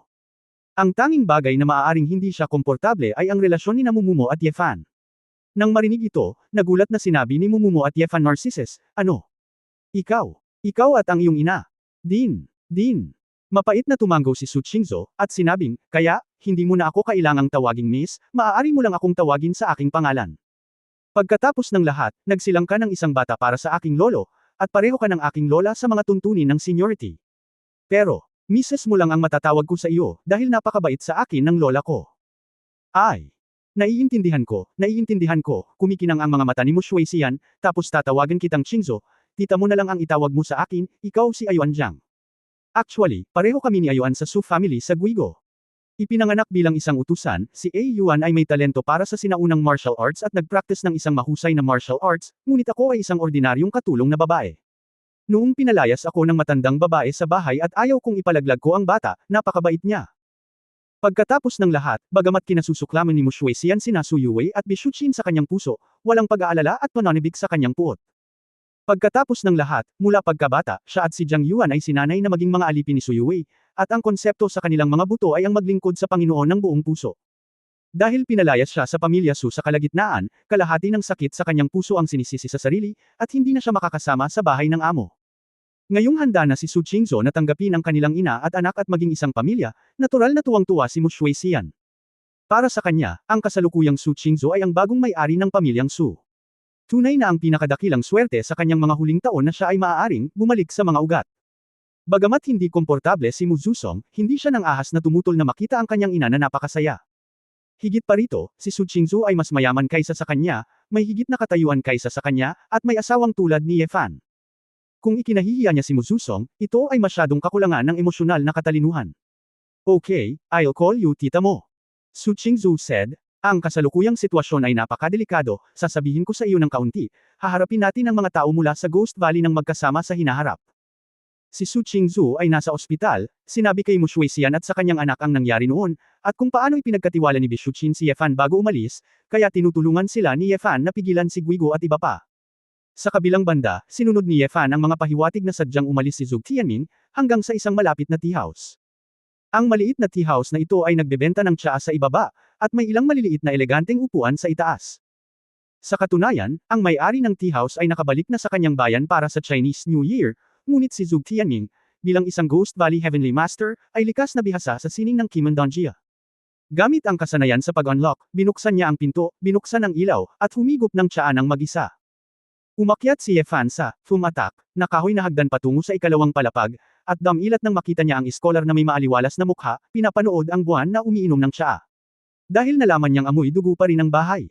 Chapter 0607 Hindi ko alam. 0607. Sa mesa sa harap ni Zhou Tianming, may nakabalot sa itim na plastik na papel. Brother Ye, ito ay isang regalo para sa iyo. Lumingon si Zhou Tianming at nakangiting sinabi. Lumapit si Yefan, tahimik, at binuksan ang itim na plastic bag. Sa loob, may patay na ulo na pinutol. Sino ito? Hindi kilala ni Yefan ang lalaki. Ang kanyang pangalan ay Zhou Biao, at siya ay miyembro ng pamilyang Su sa Guigo, ngunit sinaktan niya si Ma'am Umo. Sabi ni Zhou Tianming, alam kong hindi siya pababayaan ni Brother Ye. Upang mailigtas si Brother Ye mula sa gulo, tinulungan na kita, putulin ang kanyang ulo. Nang makitang tahimik si Yefan, muling sinabi ni Zhou Tianming, kung nagdududa si Brother Ye sa sinabi ko, maaari mong suriin ito sa iyong sarili, o ibaba ang iyong kamay upang makita kung ang taong ito ang nanakit kay Mumumo. Inihagis ni Yefan ang ulo ni Zhou Biao sa lupa at sinabing, ang marangal na Ghost Valley Heavenly Master, ang bagay na ito ay hindi dapat magsinungaling sa akin. Sabi ni Yefan, umupo, at kinuha ang isang tasa na natimpla na niya para sa kanya. Siya, humigop ka. Kahit na pinutol mo ang ulo ng mamamatay tao para sa akin, nagpadala ka ng isang tao upang kidnapin si Momo, at ang pamilyang Su ay nagpadala ng isang tao upang pumatay sa kanya. Ang account na ito ay hindi pa rin malinaw. Bahagyang niyugyug ni Zug Tianming ang kanyang pamaypay at sinabing, Brother Ye, gusto kong imbitahan si mismo na pumunta sa Ghost Valley para maupo at maupo. Hindi ko siya sinaktan mula simula hanggang huli. Hindi ito kidnapang. Bukod dito, ang aking mga tao ay pinatay ng iyong mga nasasakupan, at sila ay pinatay pa. Nawalan ako ng ghost slave. Kung pipilitin ko, magdurusa ako. Para naman kay Su Yi at sa kanyang anak, hindi sila nakumbinsi sa akin sa Guigo, at lihim na ginamit ang katayuan ng pamilyang Su sa Presbyterian Church para lumikha ng ilan para sa akin. Ang gulo. Kung pag-uusapan, si Xiao Sheng, ang Ghost Valley Heavenly Master, ay hindi rin madaling ituring bilang. Kuya Ye, hindi mo alam ang aking pagsusumikap. Tigilan mo na ang paggawa nito. Kung sa tingin mo ay napakahirap, hahayaan kong bumalik ang asawa ko sa Guigo. Siya ang purong dugo ng pamilyang Su. Kapag umalis na siya, hindi na susuportahan ng mga matatanda si Su Yi at ang kanyang anak, at hindi mo na kailangang maging ganito kahirap. Ang makalangit na Panginoon, sabi ni Yefan na may masamang ngiti. Kinaikit ni Zug Tianming ang kanyang mga mata at natatawang sinabi, hindi pa handa si Misu, at hindi ako nag-iisa sa pamilyang Zug, pati na si Guigo. Kuya Ye, huwag mo nang isipin ang ganitong bagay sa ngayon. Zug Tianming, bigla kang nakipagsapalaran na makipaghiwalay sa Council of Elders at dumating upang kidnapin si Mumumo. Hindi ba dapat alam mo na lang ang tungkol kay Mumumo at sa pinsan ng asawa ko? Gamit ang iyong mga kakayahan sa katalinuhan. Siguradong alam mo na noon na si Mushui Xian ay nagdadalang tao ng isang bata, ngunit pagkatapos ng maraming taon, anuman ang mangyari, biglang hinuli ang isang tao ngayon. Ano ang dahilan? Tinitigan ni Yefan ng diretsyo ang ekspresyon ng maputing iskolar. Bahagyang napabuntong hininga si Zug Tianming, at tila alam na hindi niya maitago si Yefan, walang conclusion si Brother Ye sa kanyang puso. Oo, interesado ako sa cultivation talent ni Misu at sa espesyal na bloodline ng kanyang katawan. Tulad ng inaasahan. Sa tingin mo ba ay may ganoon ding bloodline si Mumu sa kanyang katawan? Tanong ni Yefan. Hindi ko pa alam, pero ayon sa pamana ng bloodline ng Su family mula pa noong sinaunang panahon, kung may espesyal na bloodline, malaki ang posibilidad na ang parehong henerasyon ay mayroon ding ganoong bloodline. Malamang na ito ang susi sa pag-unlock ng walang salita na kasulatan. Napakahalaga nito sa ating Ghost Valley, matigas na sabi ni Zug Tianming. Hindi ito tungkol sa Guigo, ito ay tungkol sa katayuan ng iyong pamilya Zug, tama ba? Nakangiting sabi ni Yefan, dahil sinabi mo ito ng tapat, sa tingin mo ba hahayaan kitang magtagumpay? Ngumiti si Zug Tianming ng kalahating ngiti. Sabi, Brother Ye, with all due respect, alam na alam mo na walang sinuman ang makikinabang sa laban mo at ako. Matatalo lang ang magkabilang panig. Kahit na, sa tingin ko ay mas malaki pa ang tsansa nating manalo. Kaya ano, ako noong mga araw na iyon. Ang pakikipaglaban sa banal na digmaan, hindi ko inaasahan na mabubuhay ako. Ang pakikipaglaban sa Guigo ay mas mahusay kaysa sa pakikipaglaban sa alyansa sa pagitan ng matandang pinuno at ng banal na korte ng hari. Bakit, sa tingin mo ba ay hindi ako mangangahas? Ang mga mata ni Yefan ay nagliliyab sa nagninangas na init. Liwanag. Hindi nilayo ni Zug Tianming na makipag-away kay Yefan, at maluwag na sinabi, mukhang dapat bantayan ni Brother Ye ang magkapatid na Misu at Mismo. Asawa ko at hipag ko, gusto mo bang isuko ko sila? Hayaan mo, para mapag-aralan mo ang dugo sa kanilang mga katawan para malutas ang misteryo ng iyong walang kabuluhang mga kasulatan na walang salita.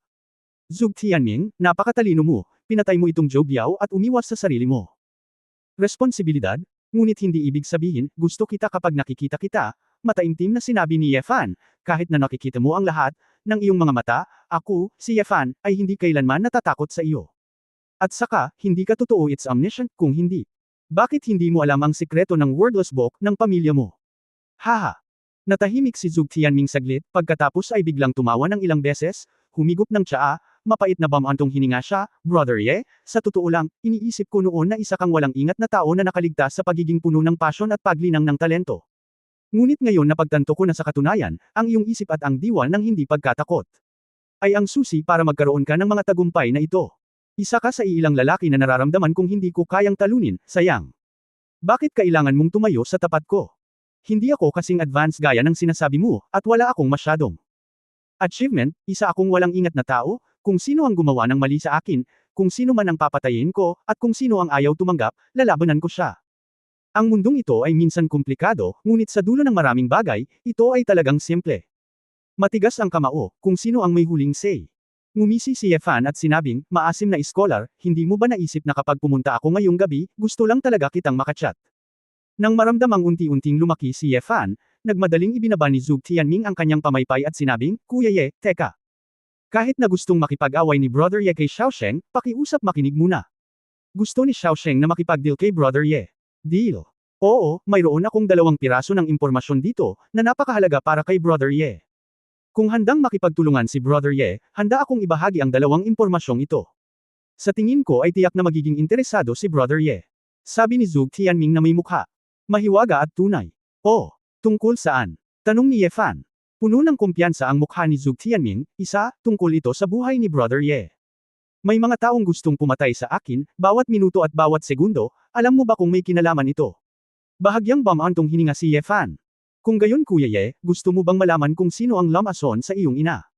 Bakas sa mga mata ni Zhou Tianming ang pagmamalaki.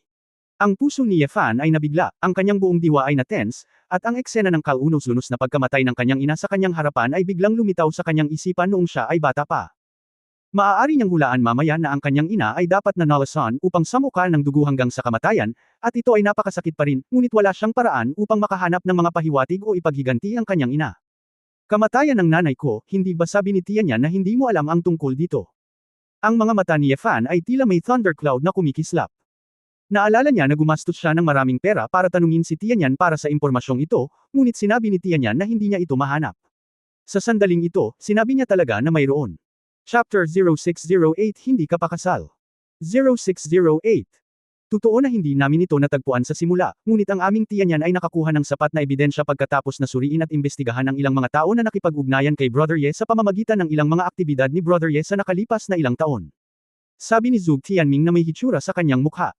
Sa isang taos-pusong pananalita, Brother Ye, ikaw ang marangal na hari ng impyerno, isang maalamat na powerhouse ng isang henerasyon, kung hindi mo man lang mahanap ang kaaway ng iyong biolohikal na ina, hindi mo maipaghiganti ang iyong biolohikal na ina. Matatanggap mo ba ito? Ang ekspresyon ni Ye Fan ay patuloy na nagbabago, sa maraming iniisip sa kanyang puso, kinuyam niya ang kanyang mga kamao at muling binitawan ang mga ito. Pagkatapos, mahabang katahimikan, itinaas ni Ye Fan ang kanyang ulo, ano ang gusto mong kapalit sa pagkakataong ito? Para sa impormasyong ito, una, kailangan mong hilahin ni Guigo ang iyong daliri, at pangalawa, kailangan mo si Brother Ye na hilingin kay Misu na bumalik sa Guigo kasama ko sa loob ng 1 buwan. Oh, ngumisi si Ye Fan, aalisin ko na ang asawa ko sa pagkakataong ito. Hindi ko gustong saktan si Misu, may gusto lang akong kumpirmahin, not to mention na hahayaan ng mga matatanda ng Guigo na masaktan si Misu, makatitiyak si Brother Ye. Sa totoo lang, ang palitan na ito ay walang malaking kawalan kay Brother Ye, at ang daliri ni Guigo ay walang silbi kay Brother Ye, di ba? Sabi ni Zhou Tianming. Yumuko si Ye Fan, ipinatong ang kanyang mga kamay sa mesa, at tinitigan si Zhou Tianming, Scholar, hindi ka pa ba kasal? Sumimangot si Zhou Tianming, nagpakasal si Xiaosheng 8 taon na ang nakakaraan, at nagkaroon na ng mga anak. Pangalawang anak, bakit natanong iyon ni Brother Ye? Oh, kung gayon dapat ay arranged marriage kayo sa Guigo. Dapat kayong mag-asawa ay salita lang ng matchmaker, di ba? Nakangiting tanong ni Ye Fan. Walang pakialam na sinabi ni Zhou Tianming, ang pamilya ni Zhou ay napakahigpit, at si Xiaosheng ay abala sa mga gawain, hindi pa banggitin ang mga gawain ng mga lalaki at babae, na karamihan ay mortal at nakakapagod. Ito ay hindi isang bagay na dapat isipin ng isang lalaki kapag siya ay gumugol ng walang kwentang oras sa pagpunta sa romantikong eksena at pag-uusapan ang tungkol sa mga ilusyon na kasal. Si Xiaosheng at ang kanyang asawa ay 8 taon ng kasal, at magalang din sila sa isa't isa. Wala namang masama kung magkaanak siya para sa akin, kahit arranged marriage, anong masama? Sa tingin mo ito ay mabuti, wala akong opinyon, ngunit ang mga taong tulad mo ay hindi maintindihan. Ano ang ibig sabihin ng aking asawa sa akin? Ang mukha ni Ye Fan ay unti-unting nagdilim, talagang hiniling mo sa akin na Hiram, ang aking asawa ay 1 buwang gulang, at sinabi niya ito ng walang kabuluhan, umaasa lamang sa iyong mga salita, dapat kang mapahamak. Bago ang mga salita ay. Tapos, ang mesa sa pagitan ng dalawa ay sumabog ng putok. Ang kamao ni Ye Fan ay parang kanyan, at walang babala, nabasag nito ang kahoy na tabla ng mesa at tumama sa dibdib at tiyan ni Zhou Tianming. Pagkatapos ng lahat, si Zhou Tianming ay isang maalamat na powerhouse, at para kay Ye Fan, palagi siyang nagbabantay kapag binanggit niya ang diwa ng 12 puntos. Masama ang pakiramdam niya sa sandaling ito, at agad siyang nag-react. Ang katawan ay umatras, patuloy na lumiko, at isang fan ang nagwagayway ng isang pagsabog ng nakakagalit na enerhiya, na yumanig sa bintana ng seguridad, at lumipad palabas mula sa bintana. Hindi nakakagulat na napalampas ni Ye Fan ang isang hit. Kung napakadaling patayin ang Ghost Valley Heavenly Master, kung gayon ang Ghost Valley ay hindi maituturing na isang S-class na organisasyon. Sa sandaling lumingon siya, lumipad si Ye Fan at humabol sa bintana. Sa ilalim ng kalangitan sa gabi, si Zhuge Tianming ay lumilipad pabalik, lumapag sa bubong ng isa pang gusali, at nagsabi, Brother Ye, ayaw mo bang malaman kung sino ang lamason kay Ling Chi hanggang sa mamatay? Kahit gusto kong malaman, ako mismo ang magsusuri. Maliwanag. Hindi ito nagbebenta ng kanyang asawa para sa impormasyon. Tinapik ni Ye Fan ang lupa, at muling sumugod kay Zhuge Tianming. Sumimangot si Zhuge Tianming, hindi niya alam kung ano ang mali sa kanyang mga salita, naramdaman na lang niya na si Ye Fan ay talagang hindi makatwiran, at natural na galit siya, napaka-agresibo ni Kuya Ye, pagkatapos ay sasamahan ka ni Xiaosheng ng ilang round para pakalmihin ka. Si Zhuge Tianming ay nakatayo sa gusali, nakaharap kay Ye Fan na papalapit, at isang kulay abo-puting enerhiya ang lumabas sa kanyang katawan, na parang may kulay abong araw, na biglang sumisikat sa gabi. Ang lakas ni Zhuge Tianming ay umabot na sa mahusay na tagumpay ng pag-concentrate, at ang pagsabog ng enerhiya na ito ay mas malakas na kaysa sa tunay na espiritual na enerhiya, ang espiritual na enerhiya na nagmumula sa paglilinang sa pagitan ng langit at lupa. Siya ay nakadamit sa kakaibang, Shankun Gangki, ng Ghost Valley, at siya ay nilinang hanggang sa punto ng pagiging napakahusay. Hindi niya kailangang gumastos ng oras sa pagsasama-sama ng dalawang chi ng yin at yang. Kapag ginamit niya ito ng direkta, ito ay isang pasabog na espiritual na chi trick na puno ng marahas na kapangyarihan. Nang makitang inaatake siya ni Ye Fan, iwinagayway ni Zhuge Tianming ang kanyang pamaypay, at isang bagzo ng langit at lupa na parang ihip ng hangin ang sumipol patungo kay Ye Fan. Boom! Sa isang pagsabog, naramdaman ni Ye Fan na ang isang high-explosive na bomba ay sumabog sa kanyang harapan, at isang shockwave ang nagpalipad sa kanyang katawan pabalik.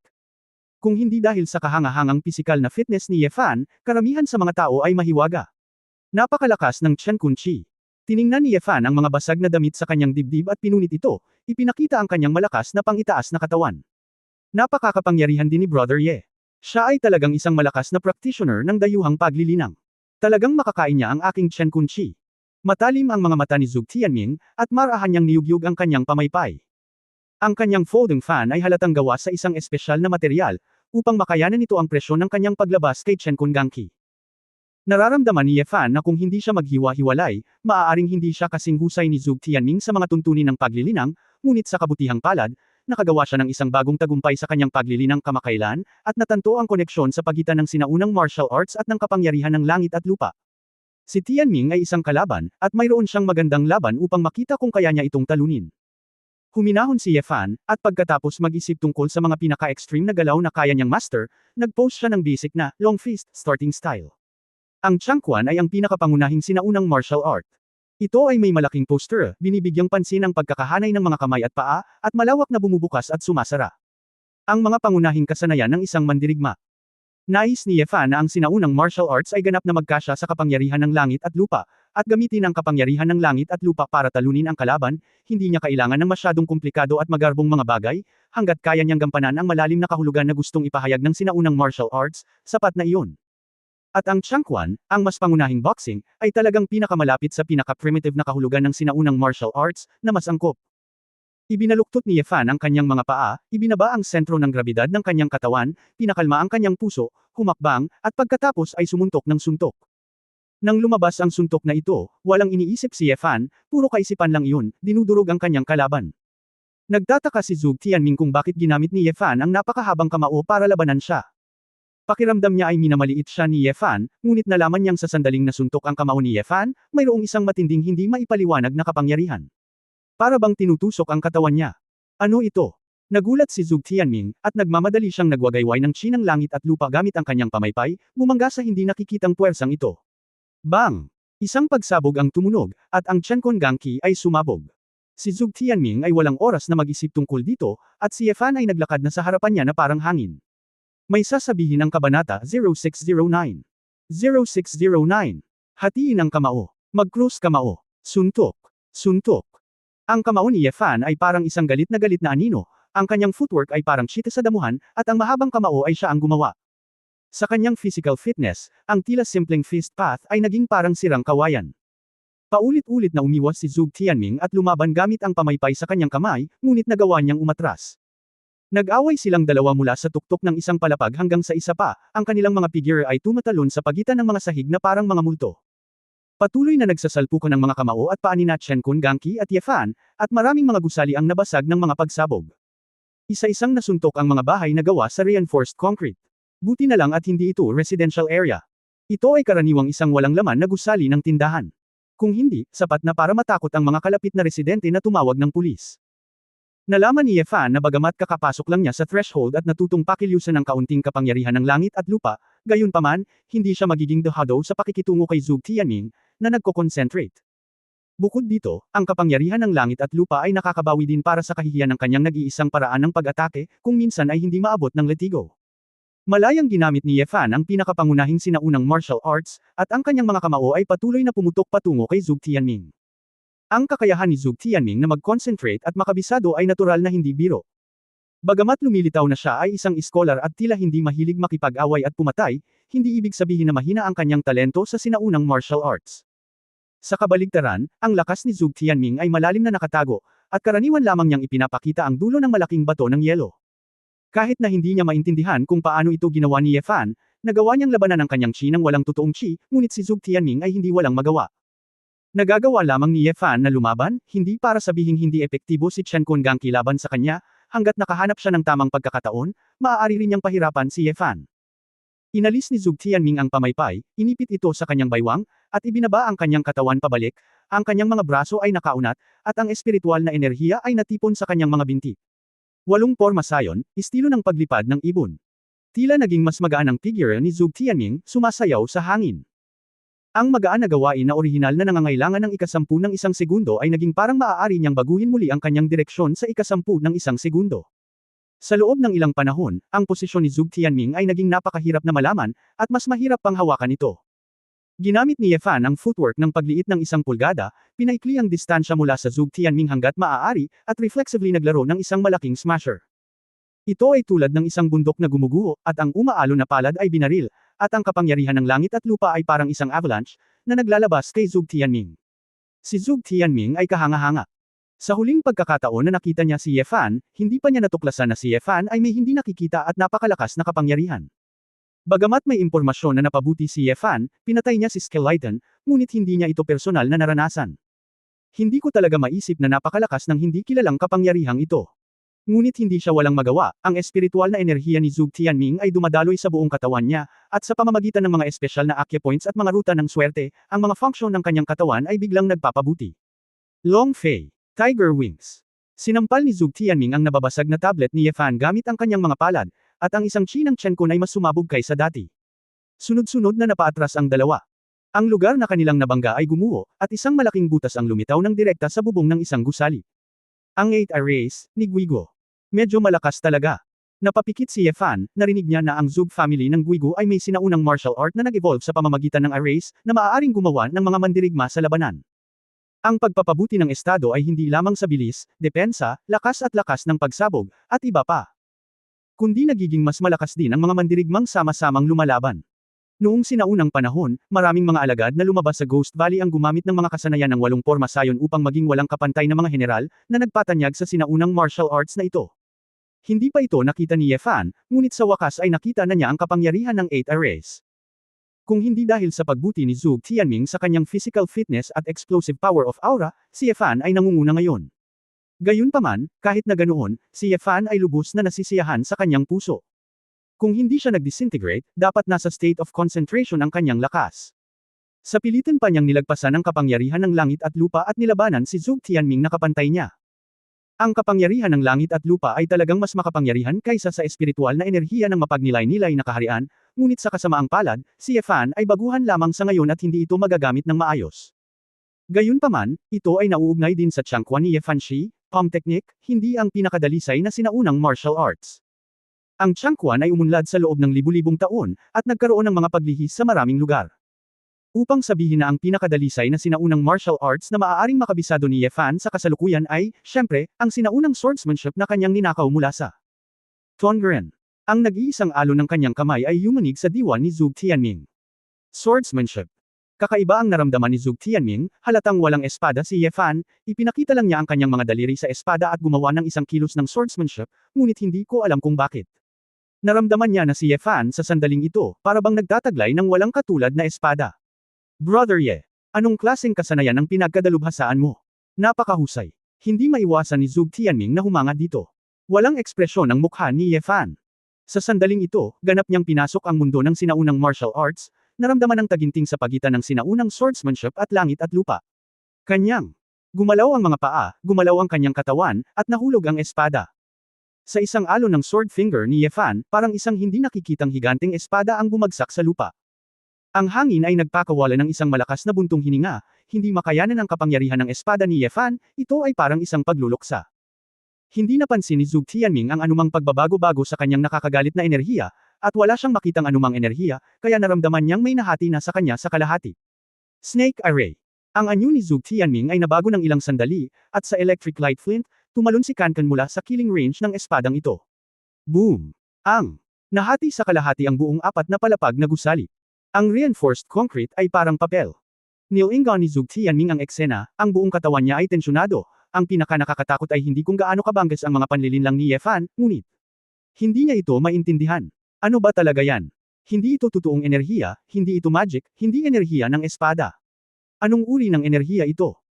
Isa-isang tumalon si Ye Fan, at nag-volley ng isa pang espada mula sa langit, at ang sword intent ay malayang umindayog, tulad ng isang half-moon arc, umuungal patungo kay Zhuge Tianming. Binaril ni Zhuge Tianming ang dalawang Qiankun Gangqi na magkasunod, bumangga sa sword intent sa himpapawid, na sinundan ng dalawang pagsabog, at ang puwersa ng reaksyon ay nagpalundag kay Zhuge Tianming sa isa pang mataas na gusali na 12-12 ng metro ang layo. Kuya Ye, teka. Nang makitang walang sawang hinahabol siya ni Ye Fan, naramdaman ni Zhuge Tianming na hindi maganda ang sitwasyon, at inabot niya ang kanyang kamay para pigilan siya, may sasabihin si Xiao Sheng. Chapter 0610 Huwag bigyan ng pagkakataon. 0610. Ayoko marinig.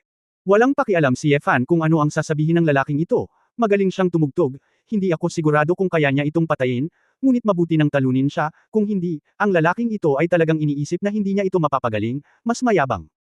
Naging berde ang mukha ni Zhuge Tianming. Hindi pa siya nakakita ng ganitong hindi makatwirang tao. Siya ang marangal na Ghost Valley Heavenly Master, ang Taiman ng Heavenly Eye, at hindi siya magbibigay ng pagkakataong magsabi ng ilang salita. Ipinaalala nito sa kanya ang isang matandang kasabihan kapag ang isang iskolar ay nakatagpo ng isang sundalo, walang dahilan upang ipaliwanag ito. Hindi ako niloko ng mga sinaunang tao. Ngunit si Zhuge Tianming ay hindi pinayagang mag-isip tungkol dito, ang opens iba ni Ye Fan ay naipit na sa kanyang harapan.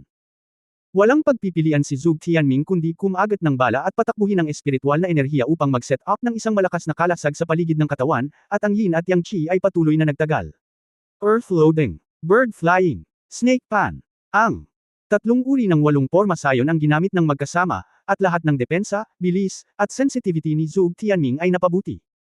Inilagay niya ang pagtatanggol at pag-iingat sa sarili bilang unang gawain, at ang pagkakasala ay ang pangalawang prioridad. Bumaba si Ye Fan gamit ang isang espada, flexibleng umiwas si Zhuge Tianming sa isang tabi, umiihip ang hangin sa ilalim ng kanyang mga paa, lumilipad sa mga ambi at dingding ng isang gusali, umiiwas sa iba't ibang magagandang anggulo. Si Ye Fan ay patuloy na naghahabol, at ang mga figure ng dalawa ay naging magulo muli. Ang footwork na natutunan ni Ye Fan mula sa sinaunang swordsmanship ay napakabilis din, ngunit ang 8 porma sayon ni Zhuge Tianming ay talagang makapangyarihan, at palagi silang mas malala. Distansya. Mula sa lugar kung saan nag-away ang dalawa sa simula, sila ay nag-aaway, sa parke, sa ilog, at pagkatapos ay sa parking lot. Paminsan-minsan, iniisip na lamang ng ilang ordinaryong tao na dumadaan sa kalsada na nasilaw ang kanilang mga mata, at sa gabi ay nakakakita sila ng dalawang multo na lumilipad sa ere. Pagkaraan ng mahabang panahon, nang bumalik siya sa kinalalagyan ng tea house, nagkaroon si Ye Fan ng bagong pag-unawa sa akma ng sinaunang swordsmanship at ang kapangyarihan ng langit at lupa, at naging napakahusay. Nagkaroon siya ng ideya at pumutol ng isang sanga mula sa isang puno, at sa paggawa nito, ang kanyang espada ay lumaki ng husto. Si Ye Fan ay pumipindot ng hakbang-hakbang, ang kanyang sword intent ay parang mercury na bumubuhos sa lupa, dumadaloy sa mga ulap at umaagos na tubig, patuloy na umuugoy patungo kay Zhuge Tianming. Natuklasan ni Zhuge Tianming na ang kanyang sinaunang martial arts at mga kasanayan, pagkatapos na unti-unting alamin ni Ye Fan, ay nagsimulang paghigpitan, at ang saklaw ng kanyang mga aktibidad ay naging mas maliit at mas maliit. Whoosh whoosh. Tatlong sunod-sunod na sinaksak ni Ye Fan, at hinaranggan ng kanyang sword intent ang tatlong dodging angle ni Zhuge Tianming. Walang pagpipilian si Zhuge Tianming kundi makipaglaban ng direkta, at pinalitan ng 8 porma sayon ng operasyon ng umaataking Tiger Wings at Long Fei. Kasabay ng paghina ng bilis, gumawa siya ng desperadong sugal, at ang kanyang mga kamay ay agad na pumutok sa dalawang grupo ng espiritual na enerhiya. Si Ye Fan ay isang sumisikat na Qiankun Gangqi. Ang kulay abong yin at yang ay parang isang umuungal na dragon, nagmamadali patungo sa tila marupok na sanga ng Ye Fan. Bagamat ang dalawang nangungunang martial arts ng Guigo, Qiankun Gangqi at Xuanwei Zhenjing, ay pawang nangungunang martial arts, ang karamihan sa mga master ng Ghost Valley ay nagal-inang ng Chenkun Gangki. Ang dahilan ay napakasimple. Ang Xuanwei Zhenjing ay ang natatanging kasanayan ng mga ninuno ng pamilyang Su. Tanging ang mga masters ng pamilyang Su ang nasanay sa isang napaka-advance na antas, at medyo mahirap magsanay. At dahil ang Xuanwei Zhenjing ay medyo neutral at mapayapa, at ang kapangyarihan nito ay medyo katamtaman, hindi pagmamalabos na sabihin na ito ay pangunahing nagtatanggol. Ang Chenkun Gangki ay mas madaling linangin, at mas madaling maunawaan ang ideya ng paggamit ng yin at yang upang makabuo ng pagsabog. Sa mga tuntunin ng mapanirang kapangyarihan, mas malakas din ang Chenkun Gangki. Ang oras ng isang martial artist ay mahalaga. Sa halip na pumili ng kung fu na walang kinabukasan at mas mahirap gawin, hindi ito partikular na makapangyarihan. Naturally, mas mahusay na pumili ng isang madaling kasanayan at isang makapangyarihan. Dati, ang pangalawang anak ni Su Wei, si Su Wei, ay gumamit ng chi ng langit at lupa sa harap ni Ye Fan, ngunit si Su Wei ay isang congenital warrior lamang. Nang umungal ang Flood Dragon na may chi ng langit at lupa, ang malaking bilang ng mga bato ay natangay, at patuloy itong gumawa ng kumakaluskos, na tunog tulad ng isang electric current. Ang layag ay tumatakbo at sumasabog. Matalas ang mga mata ni Ye Fan, at ang kanyang puso ay maingat, ngunit hindi siya natatakot. Matapos maramdaman ang nangingibabaw na kapangyarihan ng chi na ito, hindi ito masyadong pinahirapan ni Ye Fan. Hiniram niya ang mga katangian ng espada upang piliin at i-twist ang trajectory ng chi ng langit at lupa ng direkta pataas. Tila ginabayan si Chenkun Gangki sa hangin, at isang marahas na pagsabog ang naganap sa kalagitnaan ng hangin. Kaagad, bumagsak ang katawan ni Ye Fan, at sinamantalan niya ang uso sa isa pang layunin ng espada, at sumalakay ng may parang pagsasanay na opens iba. Nagpakita ng pagtataka si Zhuge Tianming. Hindi niya akalain na magagamit pa rin sa ganitong paraan ang espada. Sa gayong pagpili ng espada, maaalis pa rin ito ang chi ng langit at lupa. Kung hindi lang siya ang lumaban, gusto niya itong tingnang mabuti, dahil hindi pa siya nakakita ng ganoong kababalaghang espada. Nang makitang umaatake si Ye Fan gamit ang kanyang espada, yumuko si Zhuge Tianming at napahiga ang isang kamay sa lupa, bahagya itong iniiwasan. Gayunpaman, sinamantala ni Ye Fan ang pagkakataong ito, sumugod sa ilalim ng kanyang mga paa, at muling lumapit sa kanya. Sa pagkakataong ito, ang sanga sa kamay ni Ye Fan ay tumusok na sa kanyang lalamunan na kasing bilis ng kidlat. Si Zhuge Tianming ay nakaiwas, ngunit ang matalim na daloy ng hangin ay naghiwa ng dagwang butas sa kanyang mukha, at ang dugo ay umagos palabas. Si Zhuge Tianming ay hindi nang ahas na huminto, lumipad siya pabalik, hindi na nang ahas na lumaban, ang kanyang mukha ay kasing putla ng papel. Masyadong delikado. Kung nakagawa siya ng kaunting pagkakamali sa paghuhusga, ngayon lang siya pinatay ni Ye Fan. Ang baliw na si Lucifer na ito ay naging totoo. Natawa si Ye Fan, sinong mag-aakala na ang isang sinaunang martial artist na hindi nagsasanay ng anumang internal na kasanayan ay maaaring talunin ang Ghost Valley Celestial Master at makatakas.